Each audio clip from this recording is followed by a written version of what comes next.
All right. Hello, and welcome to Addicted to Murder. This is Courtney, licensed professional counselor with over a decade of experience. And this is Trisha, and we have a super special guest today, Courtney.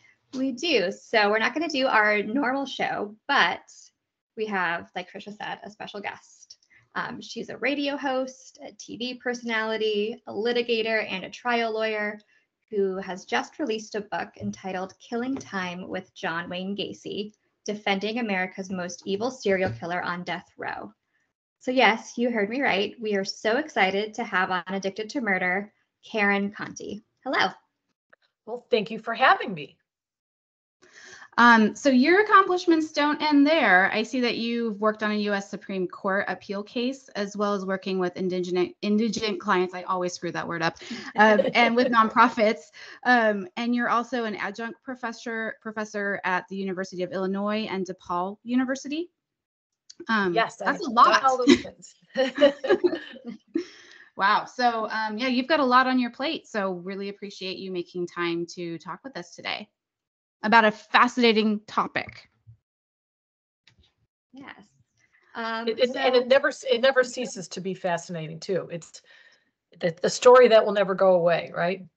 Yeah, I mean, for sure. I think you said in your book somewhere that you had talked to some classes and they hadn't heard of John Wayne Gacy, but that is not where we live. So no, we live very much in the serial killer world. And he is a big one. Yeah, so we would love to just kind of know a little bit more about you. Do you mind kind of telling us about, your upbringing, where you're from, your interests, kind of who is Karen Conti, the person? Sure. I grew up in the suburbs of Chicago in a kind of blue collar neighborhood. And, when Gacy was doing his killing, I was in high school. And so I remember as a kid watching that. At that point, I knew I wanted to be a lawyer. But of course, I never thought I would represent guilty people. I thought I would just represent innocent people because that's how naive I was at the time. But, when you grow up in Chicago at that time and you realized that people are capable of those horrible things, it really kind of changes your whole world. And I'm not sure I really even understood the magnitude of what he did. But anyway, then I went to college and I went to law school. And I was about 5 or 6 years into being a lawyer, which is kind of a rookie lawyer, when I got the call to represent John Gacy, which was just freaky because I, like you ladies, have always studied serial killers. I've read all the books, The Stranger Beside Me, Lizzie Borden. I grew up with Jack the Ripper theories that I made up in my head. So when you get a call to represent, at that time, the most prolific serial killer in the history of the world, that was really an amazing call. And my curiosity got the best of me. And my partner and I drove down to visit him. Yeah. It's such an amazing, I don't know, coincidence. Yes, turn of events that brought you there.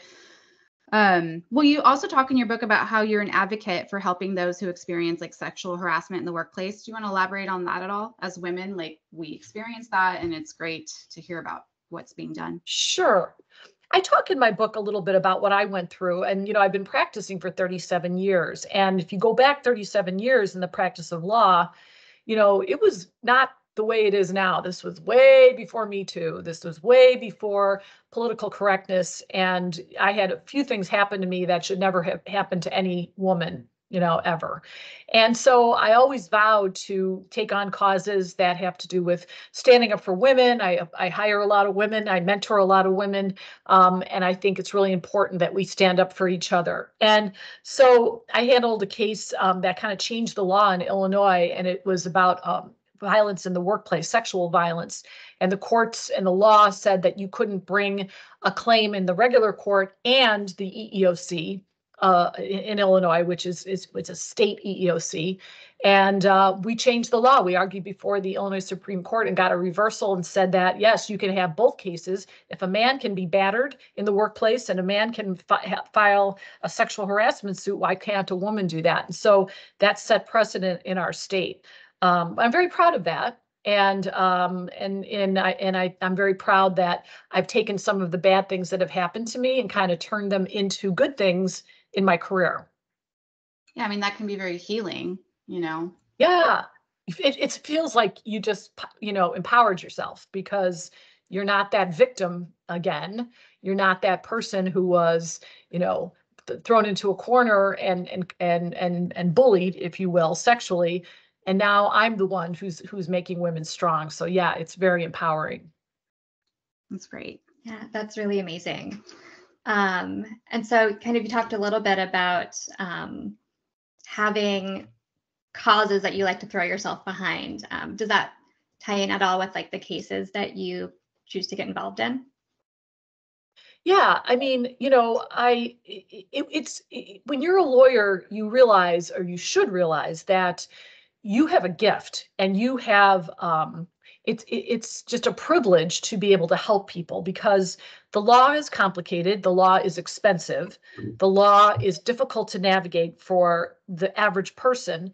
And I've always said this: the person who needs the legal services the most is the person who can afford them the least. And so when I've been able to do free work for people for a variety of topics, whether it's a battered woman, whether it's someone, a migrant farm worker who's being accused of drug dealing, or whether it's just the deer of Illinois I represented for a while. So I mean, I was a general counsel for an animal shelter because I like animals, and so I'm able to throw my expertise and my ability to read the law and my ability to go to court into things that I believe in and that I enjoy. And it's not always the same thing. Sometimes I mix it up. And if I'm able to do that and still make a living on my paying customers and clients, then it's really, it makes me happier as a lawyer. It makes me happier as a person, and I feel more fulfilled. That's amazing. Such amazing work. Yeah. Well, kind of going along with a little bit of what you said earlier, can you tell us a little bit about the pros and cons of being a woman in your line of work? I mean, I know you went a little bit over your sexual harassment issues, but. Well, women, when I went to law school, it was 50% men and 50% women, which you say, oh, wow, that's great. But when you get into the big law firms and you get into corporate America, you realize that women just fall by the wayside. They don't get promoted. They aren't paid the same. And you're treated differently and perceived differently. So if I'm a kind, caring person, I'm going to be perceived as weak in the legal world. If I'm, laughing, I was getting a review my second year as in a big law firm, and they gave me the top raise, but they said, you laugh too much. I'm like, I laugh too much because I'm talking to my coworkers and we're sharing a joke. Like, would you ever say that to a man? Would you ever think of saying that to a man? Or, like I said, I have to leave, at 5 o'clock today to go to a doctor's appointment. Can't you make it some other time? But yet when the men go to a Cubs game, hey, have a great time. Take the whole day off. Have some beer. So it like a whole different world and being judged very differently. And Right. I accepted that. I had to. I mean, you can either be bitter or fight the system and fail, or just go along with it and put your chin up and try to stand up for yourself, which is what I tried to do. It didn't always work, and I would handle it differently now with the confidence that I have at this point. And I think things are very different. I don't think that I would be treated that way now, but it was hard because I felt like I was in a world I didn't belong. And here I was. I put myself through 4 years of college, 3 years of law school. My parents had no money to pay for anything. So, I mean, I was working my way through like a dog full time to get this great education. And then I was being treated like I was on somebody's playground. And it's enough to make you turn around and say, I don't want to do this anymore. I'm glad I didn't quit, but I came close. And I think some women find that it's just too difficult. Yeah, I mean, you might be able to speak for that in the therapy world. I work on the medical side, and I work with female providers a lot of the time, and they get frustrated. They express frustrations where they feel like they're belittled or not taken as seriously as their male counterparts, even though same level of education and all that. So yeah, I think on my side, I don't necessarily see that in the everyday working as a mental health therapist, but there's definitely some truth to, even though the mental health field is a primarily kind of female field, there are a disproportionate amount of men in positions of power. So in CEO, director, kind of those higher up positions. So even though most of us doing the actual work are women, those in power are still men. And, I will say this just to be really fair. I have had some of the best mentors I've had have been men. Mm-hmm. And some of the men who have been my mentors have blazed the way for me and told people, move aside. She's good. Let's get her in here. She's got talent. She's got skills. She brings a woman's touch to this. Get her in here, So I think men should help women, and I think the ones that do really do a great job. And there are some women who don't necessarily mentor other women, as we know. And I never wanted to be that person. And so therefore you will come into my law firm and see lots of women, lots of lipstick. Nice. Well, is there anything else you want to talk about before we actually go on to John Wayne Gacy? No, I think that's good. Well, thank you for giving us that great introduction and getting to know you a little better. Sounds like you've had a lot of experience doing a lot of things. It sounds pretty fascinating. You should write a book. Oh, you did. So,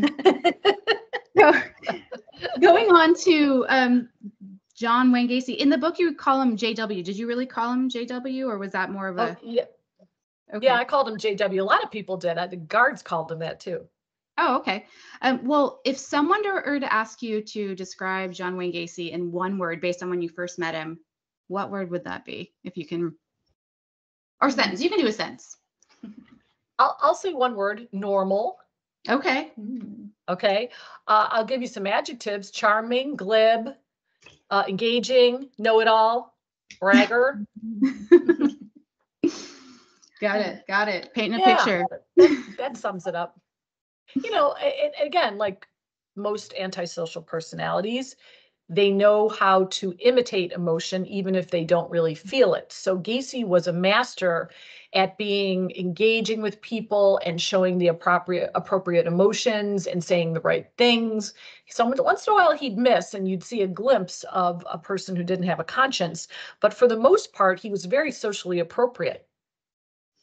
Right. Yeah. And I think a lot of people expect these serial killers to sort of be monsters. And while the things they do are monstrous, they're, like you said, they're just normal people. And this is presenting as normal. Yeah, but this is kind of hard to say unless you're having a discussion, because some people say he's a monster. He's inhumane. What he did was inhumane. Yes, what he did was inhumane.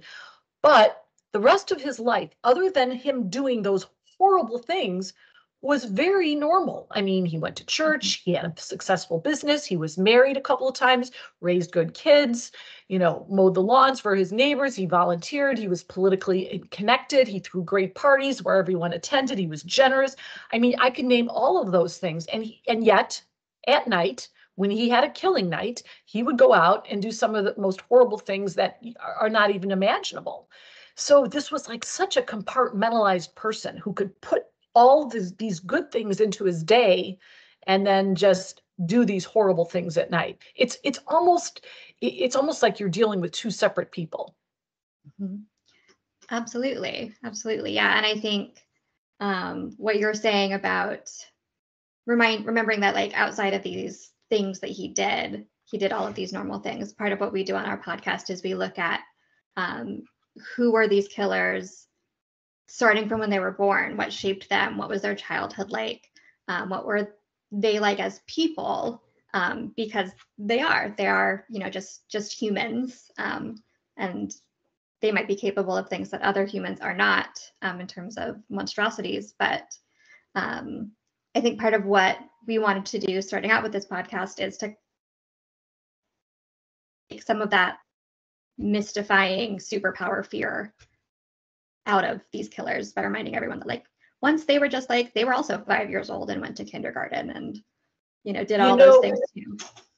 Right. And I say this in my book. I mean, I don't think a child is born evil. I just don't think that. I refuse to believe that. Now, could there be something that would make that person more susceptible to bad influences that would turn him into what he became? Yes, maybe. But, I look at this picture and I talk about it in my book. There's this picture of Gacy and he's a little kid and his hair is all combed over. It looks like he's going to church. And I used to just stare at that on my desk and think, Was he so far gone at that point that he couldn't have been saved, that he could have just lived a normal life? Like, at what point did whatever happened to him, and we can talk about some of the factors and some of the things that happened to him, that turned him into what he became, and there was a point of no return? Like, where was that? And could someone have recognized it ever in him? It's just a question that I have and will always have. Us too. Yep. We try to find the moment. Where was it? Is this Yeah. Every one of them's different. Yeah, and and then I've asked my friends who do this kind of profiling. I'm sorry, you're freezing a little bit, but do you think in the future we'll ever be able to say, okay, that 10-year-old's heading for serial killer status, let's do something now? I mean, we see this with school shootings, where you see these kids who start to, to have dark thoughts, and they like their guns, and they start making skulls on their school newspapers, and you sit there and you go, you can see some of this coming, but I wonder if we'll ever get to that point where we can actually nip it in the bud. Right. Well, as a therapist who works with children, not necessarily all children who kind of have this sort of behavior, but that is sort of my hope as well, is that, like, by catching everybody young, that hopefully we can prevent some of these, real tragedies from happening later. Absolutely. Absolutely. And because, interestingly, as bizarre as they are, they're kind of bizarre in the same ways. Yes, they are. Like, I was watching this Gilgo Beach murder suspect, and there's so many parallels with Gacy. It's almost eerie that he kind of had the same game plan that Gacy did. Absolutely. Yeah. Well, going back to Gacy, how was that first meeting? Well, it was surprising because I thought it was going to be behind a plexiglass window, like in the movies. Sure. And what I didn't realize is that the guards put you into this bullpen, and they close the door and slam it. So you are in with all of the people on death row who are visiting their ministers, girlfriends, lawyers, and they're walking around, free range. And when you're a lawyer, kind of who the killers are on death row, because you've read the newspaper, and and I'm going, oh, there's the I-57 killer. He killed 3 people. There's a guy who eats body parts. Oh, that guy killed his whole family because they were getting on his case for playing his stereo too loud. So I'm going there looking around saying, like, the who's who of murderers are surrounding me. And what was interesting is that Gacy, I knew, was a very measured killer. He was a person who stalked his victims, and he had a certain type. I was not his type. I wasn't afraid of him. I had use for him. And as most sociopaths, he was going to use me as a pawn, and he was going to use me to his benefit, because that's what he does. The other people were more psychotic people, and, probably largely unmedicated. So those people frightened me, but Gacy didn't at all. Well, that was part of the next part of the question, was the people around you, but you just kind of explained that pretty well. Yeah, I mean, and they were all types of people. One of them was, a guy who just had a horrible upbringing, just like the worst upbringing you could ever imagine, and he killed this older gentleman, and it was brutal, and he actually did bad things in prison. But then he found God, and he became the most rehabilitated prisoner in Illinois history. And he was released several years ago with no objection by the prosecution or the victims' families. And Wow. He now serves on a board, and he speaks to kids, and he's just a good guy. So while I don't think that Gacy could have rehabilitated himself, because I don't think he would have ever stopped killing, and he needed to be in prison. I did see some people who actually were released from death row. Wow. Yeah, I didn't know that could happen. So, I mean, besides like a governor or something, or commuting the sentences. Yeah. Well, and we also have actual innocence going on a lot in Illinois. We had 12 men released from death row after Gacy was executed. One by one, actual innocence. It wasn't a technicality.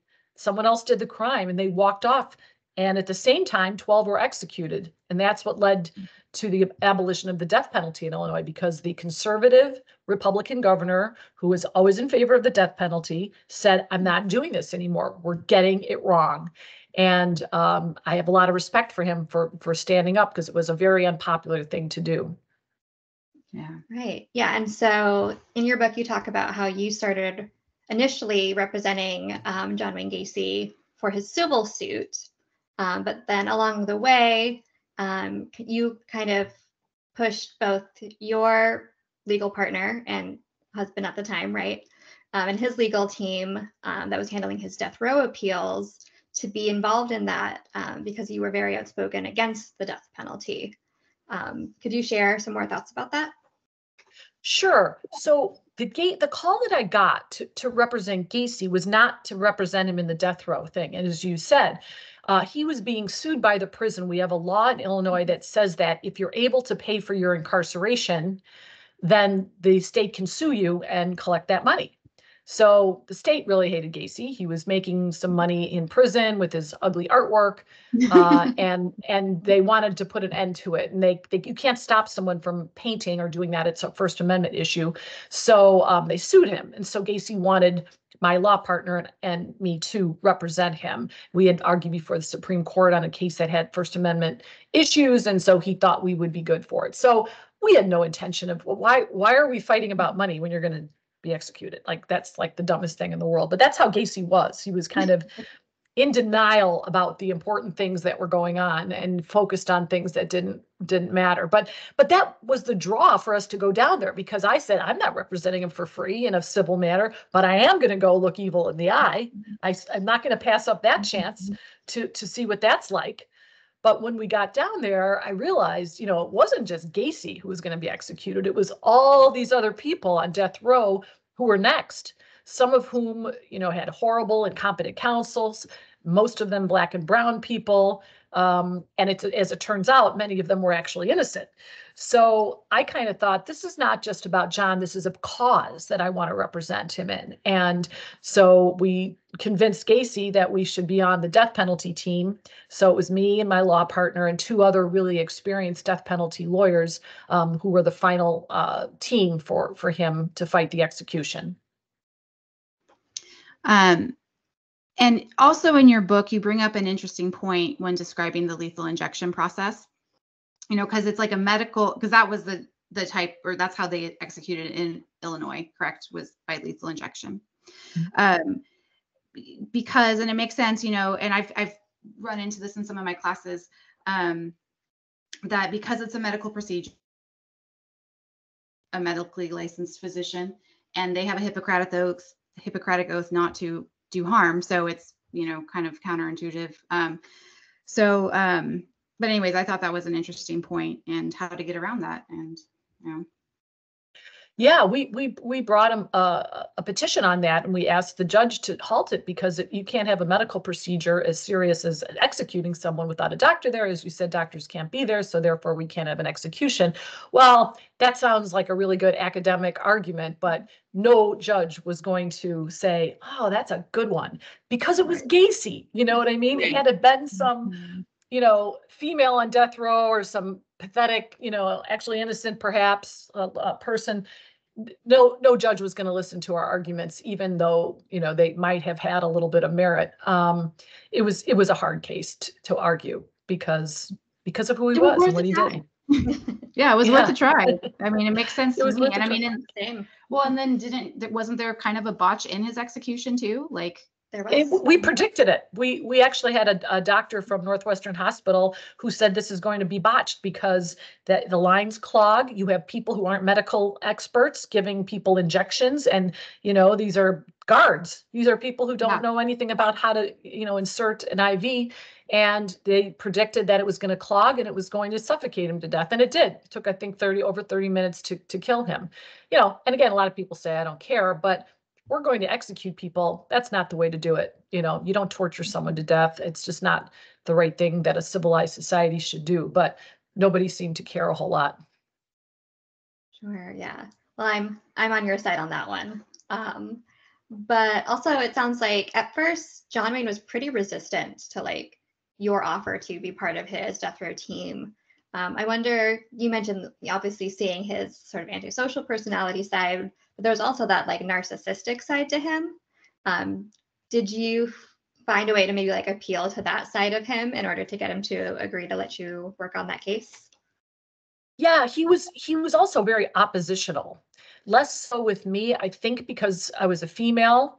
I was his only female lawyer in all 14 years he was on death row, and he treated me a little bit differently. But like I could, appeal to that narcissistic side where I would kind of try to make him feel like he came up with the idea, or he was the one who was in charge. Like, I mean, if you think this is going to work, John, I mean, you're the guy. I mean, you're the one who's in charge of this team. So, it's interesting. I could kind of play back to him. I mean, he was a manipulator, but I was on to his manipulation, so I could kind of manipulate him back, which was kind of an interesting mind game that went on with us. But yeah, why would he resist? Free law firm to represent him? Like, what are you fighting about? Like, how silly is that? But that was Gacy. That was just him being oppositional, and he knows better, and what have you. But we worked it out. Well, you describe in your book that he has an angry side, and you saw that like the second time you went to meet him in prison. Were you scared when that happened? No, I actually wasn't, because I almost think that, and in my book, if you read it, which I hope you will, he lashed out and he threw something. Okay, I'll just leave it at that. And it wasn't at me, it was at my partner. And I think it was him posturing to be angry and him posturing to be in charge. I think Gacy was a very measured person, and I think that was to just show that he was in charge and that he was dominating and that he had some power and control, because control was a big issue with him. I think his entire life as a kid was about lacking control, his father, abusing him and beating him and not having that control. And then when he committed the crimes, he was exercising the ultimate control over these victims. So I think that was a posture, and I knew that he wasn't going to hurt us because he needed us, and he needed us to do what we were doing.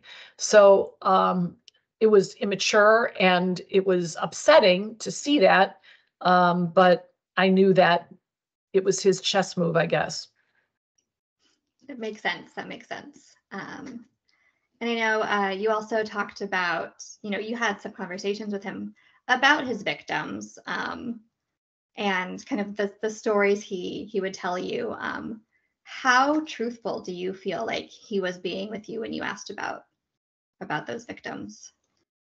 Well, by the time I represented him, he was in denial. He said I didn't kill any of them. He didn't even know who they were, which was not true. And because he confessed in great detail when he was arrested, almost as a relief, I think, to his first lawyer. And he knew where they were buried, exactly where they were in his crawl space. He could recall where he picked them up. And so he knew all about them and had great, almost photographic memory of those things, which a lot of the serial killers do. But, he, in some ways, without saying the words, he blamed the victims. He was a victim. What were they doing out at night anyway? Where are their parents? Were they just runaways? What were they, prostitutes? These kids shouldn't have been out anyway. Like, oh, so you just happened to kill people who were these terrible kids, and you're the victim. I mean, that's the way he thought. And when you saw that little door open and he was telling you those things, that's when you got the chills, because he was so good at dehumanizing those victims. I talk in my book, or I don't know if we're going to get to it, the body book. I don't know if we're going to get to it, but he had this book that he was holding. You want to talk about the body book? Talk about the body book. Okay. Yeah. That was one of the most telling things, because he had this book, and I literally almost had to like grab it out of his hands. And I look, and it's a color-coded tabbed book that he had some private investigator on the outside put together pictures of all the kids, their yearbook picture, the picture of their home, maybe their dog, a Little League newspaper article, and then the article like they went missing on this day. And I said, what is this body book? He goes, well, I had put it together because I was trying to figure out how these kids got into my crawl space, and maybe if I could figure out who they were, I could figure out who really did these crimes. I'm going, oh. No, this is your souvenir, John. This is your souvenir. You know, it's obviously something that he was using to hold. And then I said, well, why do you call it a body book? I mean, what about a victim's book or boys or victims, human beings? That's when he said things like, what were they doing out at night anyway? Where were their parents? Like, really? So yeah, and that's what those people do. Human beings cannot do the acts that Gacy did. You know, that those inhumane acts, they go against anyone's grain except for a John Wayne Gacy. Right. Mm-hmm. Absolutely. Well, you did say that you were his only female lawyer in the 14 years or however long it was. So you probably had a different experience than the male lawyers. And also he called you dollface. Did that bother you? Did you like it? Like, was it a term of endearment? I thought it was kind of funny. It was kind of like old school, like I got John Wayne Gacy calling me dollface. I felt like I was in a 1930s movie. No, it didn't bother me. You know what? I'm really not offended by, you know, those kinds of endearments. I mean, I even get today, some of the older judges still call me dear or honey or something. It doesn't bother me. In fact, that means they probably like me, so that's okay. Yeah, it's other words that I don't like, but no, that didn't bother me. That didn't bother me at all. And you know, he's from a different generation. You asked me, yeah, he was homosexual. And in a time where it wasn't acceptable to be such, he was named after a very macho cowboy, John Wayne, and he was never macho. He didn't like sports. He didn't like hunting and fishing. His dad really, really berated him for being effeminate and called him all kinds of horrible names. And so he was a mama's boy. He liked to cook and he liked to garden and do laundry with his mother, and you know, he would talk to me about gardening and cooking and all these different things. So he was softer with me and he liked women.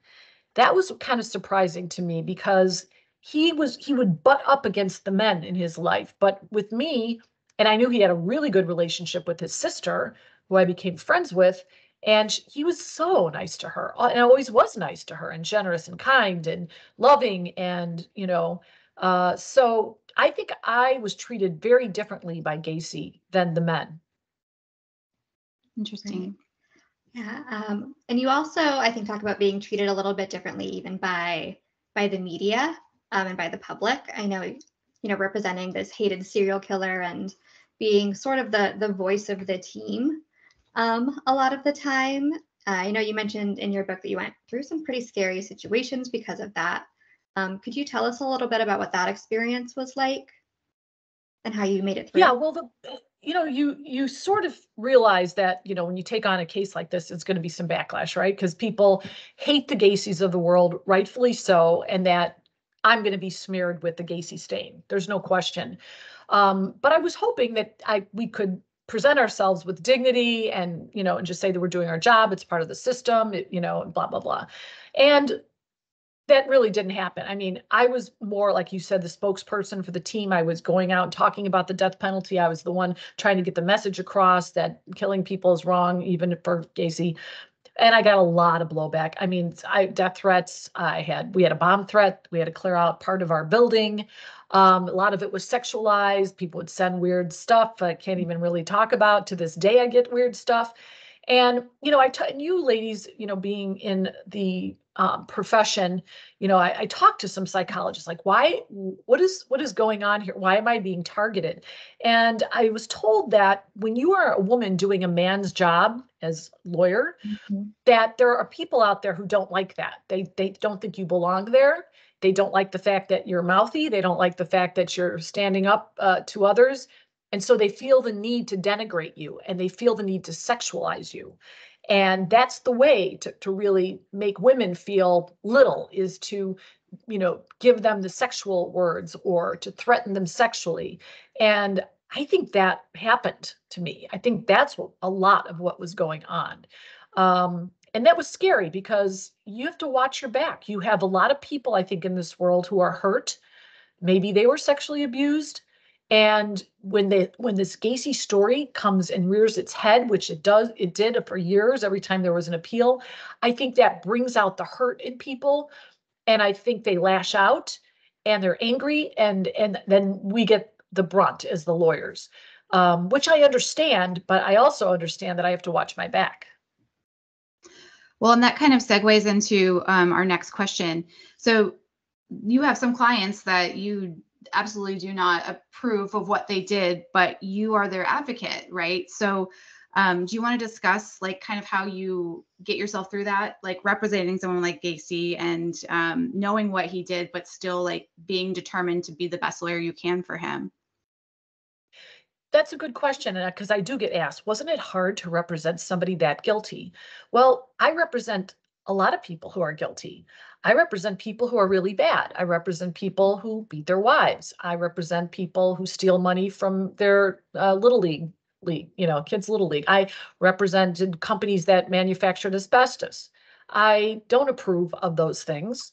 And I still have to face every client and every case to look at the facts that are there and get the best outcome possible. If that's life in prison, if that's paying $10 million, whatever it is, I have to advocate for my client within the boundaries of the law. I'm obligated to do that. It's not optional at all. So I don't just pick clients who are innocent or sort of guilty. I represent everybody. And, I guess I look at myself as I don't do the justice. Like, I'm not responsible for the right outcome. I'm responsible for defending. And if a prosecutor and the police do a really good job with their evidence and are advocating for the state, and the jury is following their oath, and the judge is impartial, and I do my job, then justice gets done. Usually it gets done. It's when something's out of sync, where one part of that is weak, where we get a bad verdict. And so I just know that the important part of what I do is we have to get it right, because if we don't get it right, then there's somebody out there who's committing a crime who's getting away with it. So I'm making the system work the right way. Now, with Gacy, he was pretty guilty, so we don't have that issue. But this is how I face every single client every day of my life. And I will continue to do that and be proud of it, because it's what I'm supposed to do. Right. And you need both sides. I mean, that's how the legal system can be successful. And you have to be the advocate for your client, regardless of who that is. So I respect that for sure. Yeah. And I think I can relate in a certain sense to that on like the mental health side, right? Because people don't always come to therapy just because something happened to them. Sometimes they're coming because they did something that they regret or are mandated by the courts to come. Yes, right. Because of something that they did. And I've definitely had clients that were not my favorite people. I did not like the behaviors that they did necessarily. But they were just as entitled to receiving my help as anybody else. And maybe more so. Right. And maybe more so because you're trying to correct that. You're trying to make sure it doesn't happen again. And that's a big, important responsibility.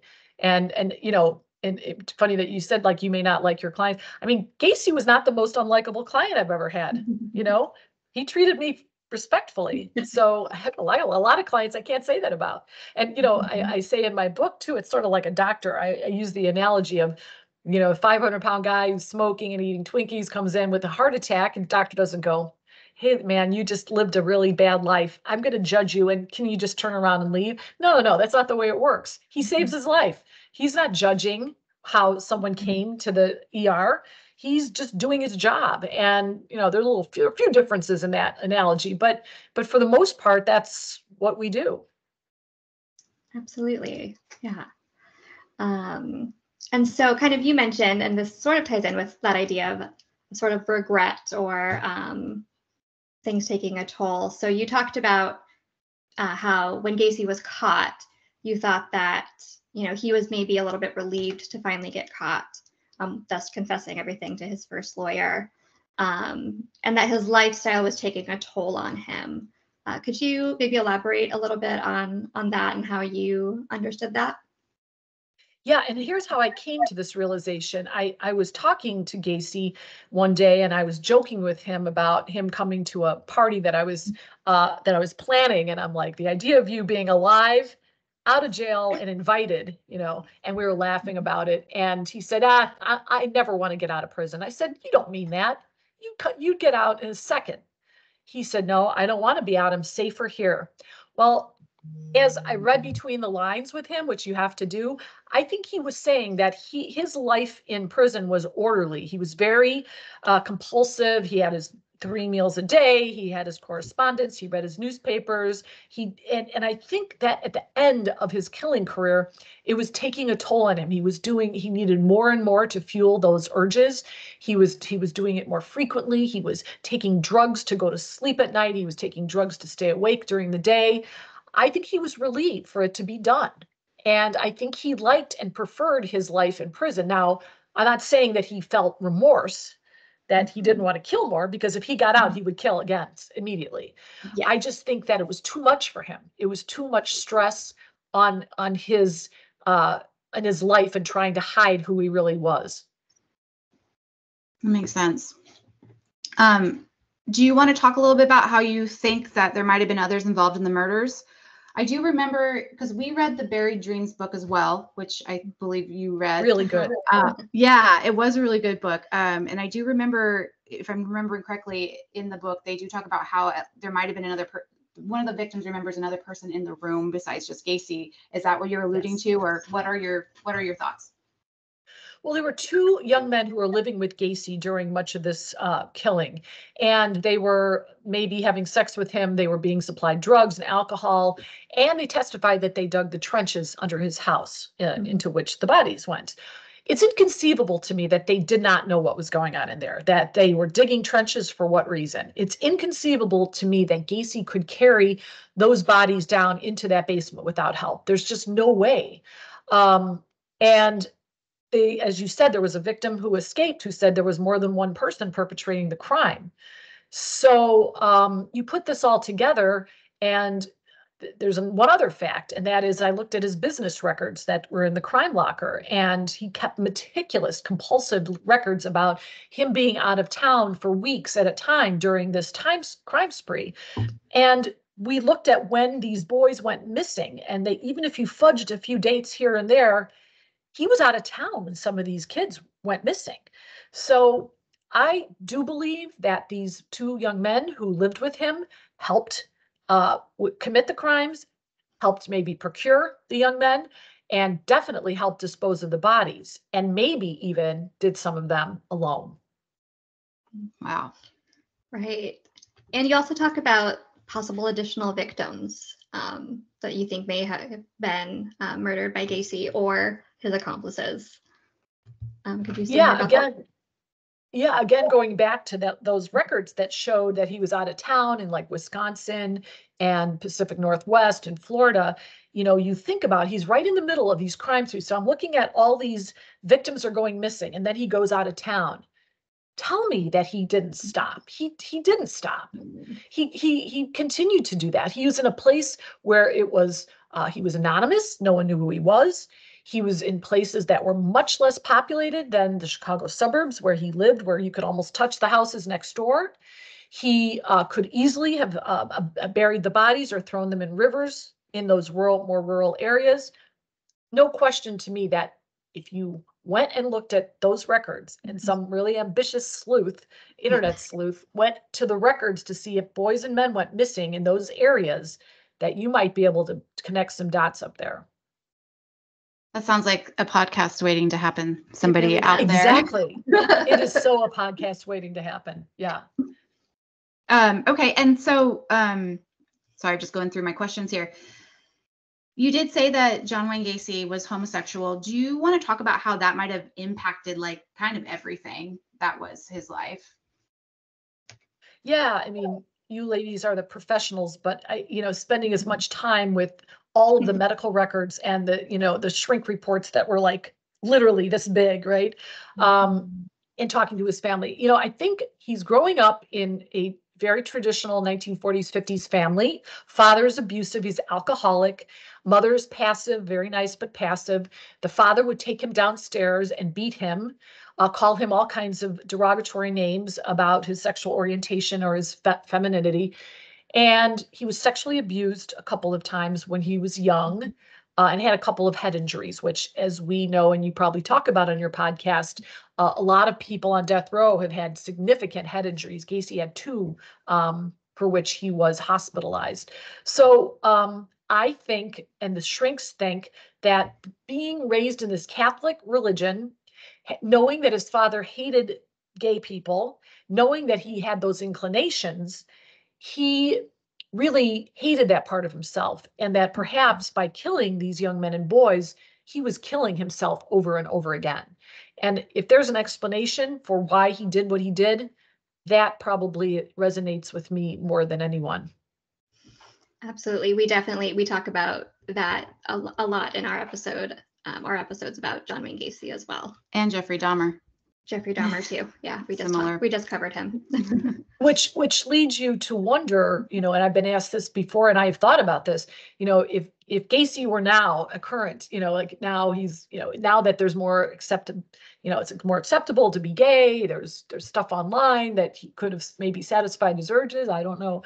And I actually asked his nephew, I said, really, don't you think that with the internet and with the accepted, behavior of and, people coming out and living different lifestyles, he goes, Karen, with the internet, there would have been 92 victims. And I thought, wow. That didn't hit me immediately, but he probably could have been more prolific. Yeah, right. That's true. Again, an interesting question. How much of that shame and how much of that guilt and that hatred drove him to do what he did? Good question. Absolutely. Something else that you talk about a lot, and you sort of alluded to it already in this interview, is how funny John Wayne Gacy was. Could you tell us a little bit about, his sense of humor and your experience with that? Well, I grew up in a household where my dad was a professional comedian. He was a stand-up comic. That's how he made his living. So he worked at the Playboy clubs and he worked at conventions, and we traveled a lot when we were kids to his various nightclubs and stuff like that. But so I'm like a fan of comedy. And so Gacy was rip-roaring funny. And it's hard to talk about because you don't want to give anyone the impression that you think what Gacy did was funny, because it's not. But you could see how he used humor to kind of engage with people. And because, you know somebody who's funny, right? You like to be around them. You like to laugh. Even the dark humor is funny. And Gacy was really funny. One instance, I said I was watching the Phil Donahue show, which was a talk show even before Oprah. It was like the first of its kind. I said, there's this woman on and she says that she's going to marry you. I said, John, what are you playing for the other team? What's going on? He goes, oh, Sue Terry. You know what? She always talks to me. She sends me love letters. She said, he said, like, I'm really, she's got kids. She's got 3 of them. They're all in the penitentiary. Like, I'm going to marry into a family like that? So he's like quick wit. Totally quick wit, and, it's like he would say to the prison guards, we should have had the electric chair here. Why? Because then I would ask you to hold my hand. Oh, yeah. He just wouldn't stop. And he was a font of funny comments. But I do think he used that to kind of charm people, if you will. Sure. Kind of coming to the end of your time with John Wayne Gacy, do you kind of want to talk about the last time you saw him and how that goodbye went? Yeah, I'm going to leave some of the details for my readers. Yes, of course. Of course. But, it was really much more difficult than I thought it would be. When you deal with someone who's antisocial, it's kind of a shell of a person. So it's not like you can form this really strong bond with them, because you're kind of dealing with a shallow person, if that's the right word. But I was standing there and he's getting, has a last meal there, and with a lot of lawyers were there, and in come like his neighbors, his family members who I didn't know, and people who were friends with him when he was outside. And they're sobbing and they're carrying on. They love this guy. They're hugging him. They're saying goodbye to him. I mean, that shocked me. that he had such a group of people who unconditionally loved him, regardless of what they knew he did. And that goes back to a couple of things that, my office staff, just briefly, they didn't want me to represent Gacy. My partner and I, they said like, oh, this is terrible. I don't want to talk to him on the phone. It's gross. Please don't make me answer the phone. After 7 months, when it was the date of the execution, I caught them all. They're all like got the tissues out and they're crying because they formed a bond with him, such as it was. When you have a human connection with somebody, it is really difficult to know that somebody is going to take their life at a time certain because you want to call the police, right? I want to call the police and report that there's going to be a murder and the authorities are the ones who are doing it. It's very confusing. And so Gacy did take us aside one by one, the lawyers, and, he thanked us for what he did. He had some funny words. He told me my career was going to soar after he was executed. And, we still had a few jokes to share at the end. I was the one who had to give him the bad news that the U.S. Supreme Court had rejected his last appeal. And it choked me up. It did. I can't say that it didn't. And it was very difficult. Yeah. Well, I mean, he was a human to you, so that makes sense. Because he was a human. Exactly. Yeah. I mean, we as humans don't want to kill people. Right. We don't want to harm people. The part of Gacy that did, that part of him was inhumane. But the rest of him was a human. It's hard to describe that, but it's the truth. Well, it kind of circles back to what I feel like one of your main points of writing this book is you're against the death penalty, and Courtney and I are as well. So we share that because it's this. I don't know. I mean, it's so controversial, but the state putting so much death for committing murders it doesn't make sense to me. So yeah. Yeah, it's the irony of the whole situation with the death penalty is we're doing the same thing we're punishing someone for. And we know better. Exactly. Well, and not to mention, sometimes when I talk about this with people, which I don't usually because I'm pretty passive. I don't like confrontation, but I'll be okay, fine, take that aspect out of it. The cost alone, it's more cost effective to keep them life in prison than to execute them. From what I understand. It is, and people don't believe me when I make that argument and I give them, the place to go for all this. There are states that stopped the death penalty because they couldn't afford it anymore. Sure. And again, putting that money that you're going to spend. I mean, I think it's Idaho's getting ready to spend $750,000 on a firing squad chamber.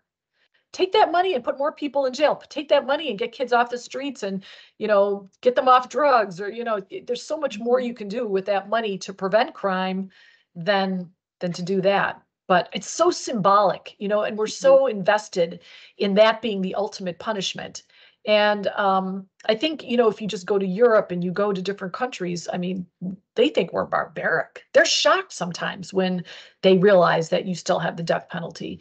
But I do think that it's falling out of favor. I think that we have about 20, I think 27 states still have it. The federal government is not really using it much anymore. And I think the young generation doesn't have the stomach for it. And it's at an all-time low. If you look at the Gallup polls, fewer people favor that over life imprisonment than ever in the history of the country. So it could be that in your lifetime, at least, we might see a complete abolition of the death penalty. Well, and studies show it's not a deterrent. I mean, when these killers are in the heat of what they're doing, they are not thinking of consequences whatsoever. So, well, and they're certainly not thinking of life in prison without the possibility of parole or the death penalty. They're just not. And the proof is in the pudding. You look at Florida and Texas, some of the highest murder rates, and those are the places where they're getting executed more often. So yeah, it's not a deterrent. And I don't know that I can say this, but like if it helped, if it prevented people from losing their lives, maybe I could get on board with it. But it's completely useless.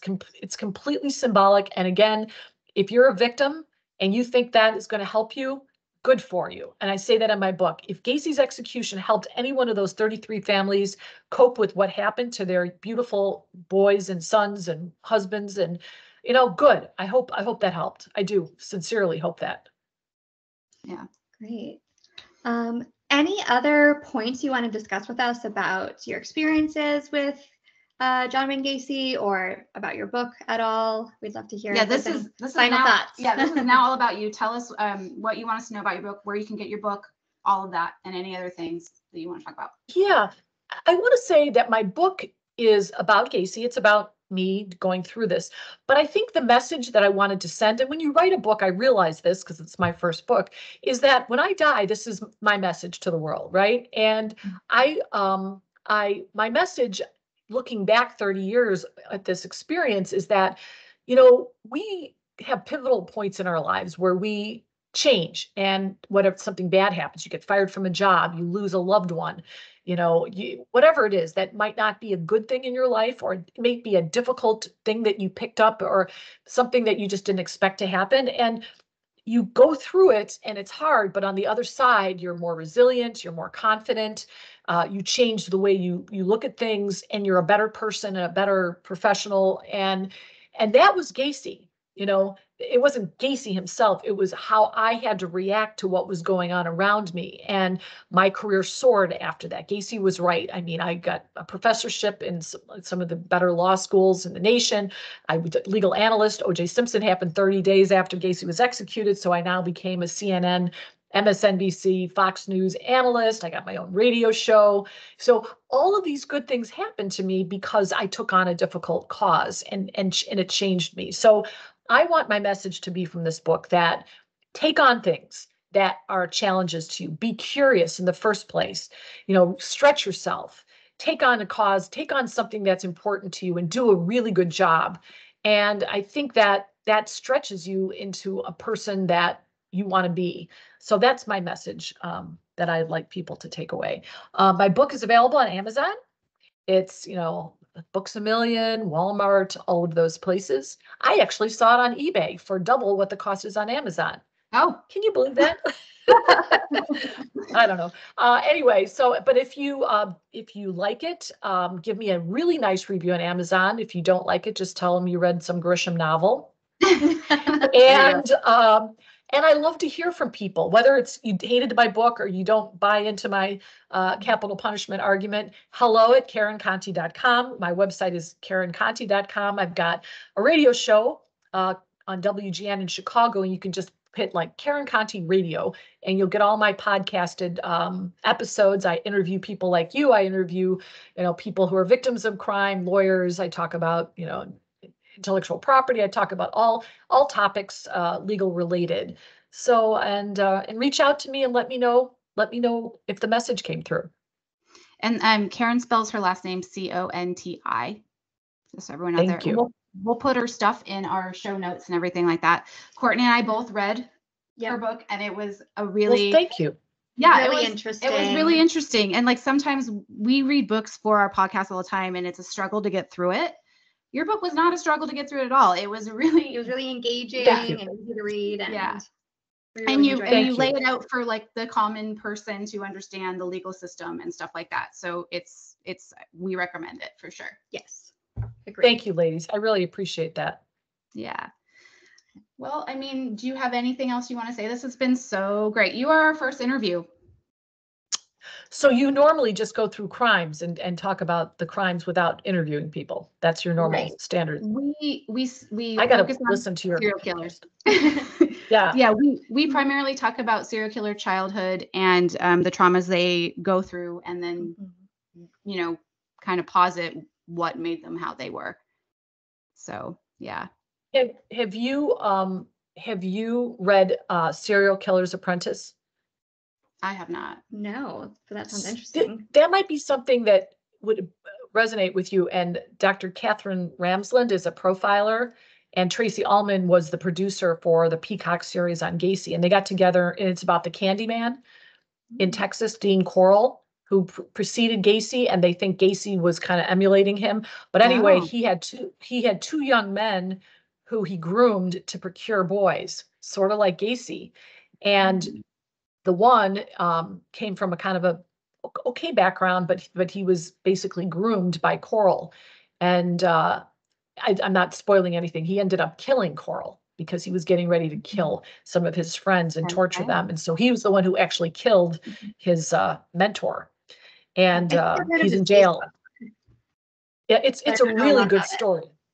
Yeah. Okay. You guys would like it because it has a lot of psychology in it, not just with Coral, but with this kid who was complicit in these crimes, but could have otherwise lived a normal life had he not been, brainwashed, really, in my view. But sounds great. Yeah, definitely add it to my reading. Yeah. Yeah. Okay. So, well, we have one last question. Oh, that's for right. you. We do have one last question because this is how we kind of came to our podcast name. Karen, as the only person in this interview that knew John Wayne Gacy, do you think he was addicted to murder? Yes, I think he was addicted to murder. I think the more he did it, the more he wanted to do it. And he had to up the ante at every step of the way. And I think had he not been caught, he would have continued to do it until he was. Well, that's a great answer. And I think it sounds pretty much right on. Right. Yeah. So thank you so much. I'm going to stop recording now. Okay. We're still here. Okay.